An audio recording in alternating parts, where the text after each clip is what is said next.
Elə bil göylərdən o dələnirdi.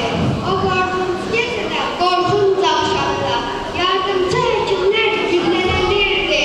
Yaralı qadına çatan məqamda.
qarşısında imtahanıdır. Bugün hüzün günü, qəm günü deyil, fəxarət günüdür, qürur günüdür. Xalqın varlığını təsdiq edən şərafət günüdür, möhür günüdür. Bugün öz qanıyla yazdı bu millət, ən yeni tarixi salnaməsini, ucaldı müqəddəs şəhidləri ilə çatdırdı dünyaya haqqın səsini. Bugün azadlığın, müstəqilliyin qan ilə yazılmış təməl günüdür. Bugün azadlığın, müstəqilliyin qan ilə yazılmış təməl günüdür.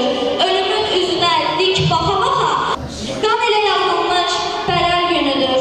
Bugün ürəklərdəki qorxunun, xofun, ölümün əli ilə çıxan günüdür. Qətil divləri, əjdahaları birliyin gücü ilə yıxan günüdür.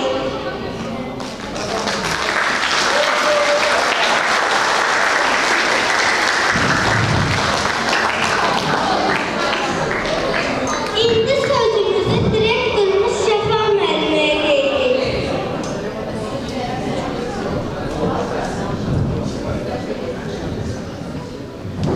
Onlar öz sözünü mənə verdi. Mən də onların sözünü davam etdirəcəm. Afərin sizə, çox istedadlı, çox gözəl çıxış etdiniz. Hələ o sonuncu mahnıda o sözlərində nə qədər söz var orada, necə əzbərləmişsiniz? Afərin, çox gözəl, maşallah. Uşaqlar, tamaşa edən uşaqlar, hamınız yetər qədər böyük şagirdlərsiniz və sizin qarşınızda İbtidai sinif şagirdləri çıxış etdi. Birinci qrup Günay müəllim, ikinci qrup isə Günəş müəllim. Günay müəllim, Günəş müəllim. Hər iki müəllimi alqışlayırıq, təşəkkür edirik. Ümumiyyətlə, 20 yanvar 1990-cı il xalqımızın tarixində 100 il günü olsa da, bugün bizim vətən tarixi ilə fəxr etdiyimiz günlərdən biridir. Həmin gün azadlığımızı şəhid qanı ilə yaxınlarımızı itirərək, vətənimizin torpağı qanla sulanaraq qazanmışıq və bu haqq bizə verilib. Biz onu almışıq, öz canımızla qanımızla. 20 yanvar 1990-cı il bütün ölkəmiz üçün qan qurban günüydü.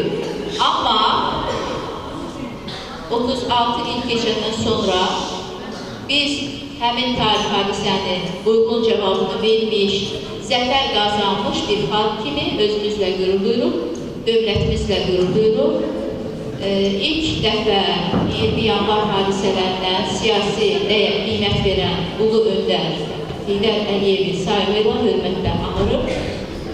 Bu tarihi heç bir zaman unutmayacaq, amma uşaqlar, bugündən etibarən bu məktəbdə 20 yanvar hadisəsi ağlamaq, üzülmək günü kimi yox, şərəf və qürur günü kimi qeyd ediləcək və bu şagirdlərin heç vaxt gözü sulu görmək istərlər. Onlar artıq elə bir ordunun davamçılarıdır ki, öz vətənini qoruyub, öz qurumunu geri qaytarıb, torpaqların sənədlərini bərqərar edib. Bizim ixtiyarımız yoxdur ağlayaq, yaxşı uşaqlar. Biz ancaq özümüzlə fəxr edəcəyik, inkişaf edəcəyik, güclü olacağıq və öz vətənimizə, öz ağlımızla sahib çıxacağıq. Təkcə qolumuzun gücü nə yox, həm də ağlımızla. Cənab Prezidentimiz, o bizim qarşımızda çox gözəl bir nümunədir. O çox gözəl nümunə göstərərək sizin hamınıza sübut edir ki, birinci sağlam, ağlı, bilik, ondan sonra güc, qüvvət lazımdır.